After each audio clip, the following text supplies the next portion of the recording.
So, this what I'm about to read is the last of the coverage, if you like, the report, the statements from the mum of Sean Daugherty. Now, for those of you who are not familiar with the Sean Daugherty case, please check out the playlist that I have. It's a horrific story from what we can gain from this, and potentially a huge miscarriage of justice. But like I say, I'm going to read this. This is the last one of these. And then what we're going to do together, now we've gone through them all, we're going to touch on everything.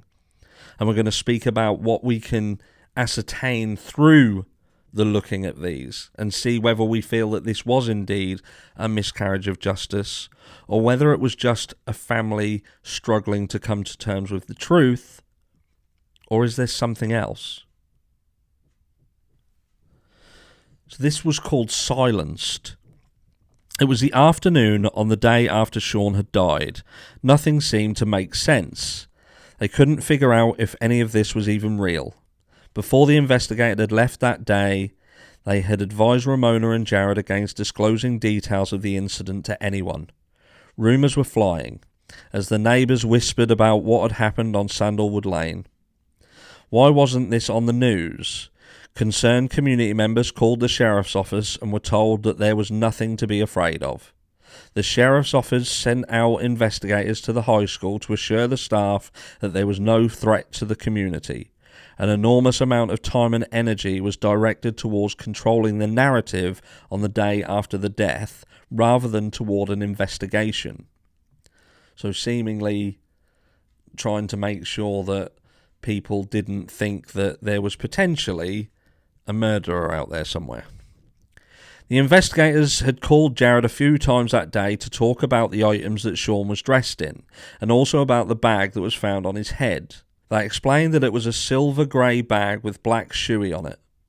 Immediately, Jared thought of the old motorcycle helmet bags he had in the garage in a pile for goodwill, and he and Ramona went out to the garage to see if they were missing. There was one missing, and one still there, but missing the string. Someone had taken the string out of the two bags to suspend Sean, but left the second bag in the garage. This made them really uneasy. Jared and Ramona are both in the military, and every military family knows how much equipment each member accrues over the years. Sean knew there were boxes of duffels of rope cords and military grade 550 paracord all over the garage. If he needed an actual rope, he knew where to find one, as the family used them often for various projects.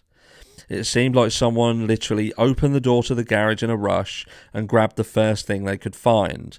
They also noticed a bunch of their boots in the garage had been partially unlaced. Had someone tried to take the laces and realised they wouldn't work? Did they try to put boots on him? Sean had also his own drawstring gym bags in his room. Why would he not use one of those? Why would he not grab a necktie while allegedly dressing himself in his stepfather's clothes? The choice of materials baffled them. The investigators asked Jared about the clothes found on Sean. Ramona had taken pictures of Sean that night in the hospital, but only of the dress shirt he was wearing. They didn't have any pictures of the denim pants, as they were not on his body when he was brought to the ER. The investigators described the pants to the family, and they sounded like a pair of Jared's jeans, but they were never shown a picture of either the pants or the belt. They have never identified them and have still not been given access to that discovery. Why weren't the investigators canvassing the neighbourhood? Why weren't people being asked for their security footage? Shouldn't we be pulling every camera on the lane to see if there were cars or walkers in the area at the time? Why wasn't anyone doing anything? As the afternoon rolled by, Jamie left to go to gather her own children from school. As she stepped outside to leave, she received a call on her cell from the investigator who had questioned Maria the night before. He asked her if she had remembered him, and she said yes.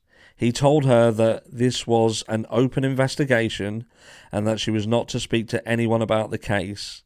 He told her that that meant no calls, no gossip, no social media. She started to feel sick. He told her that he had been flooded with phone calls that were impeding his ability to do his job. She hadn't spoken to anyone other than the school guidance counsellor that morning. She had spent the night that Sean died laying awake in bed, wondering how she would ever let her kids walk or ride in the neighbourhood again, praying that her security system covered every inch of the house. Were they really not going to tell neighbours what happened? Why was this all a secret?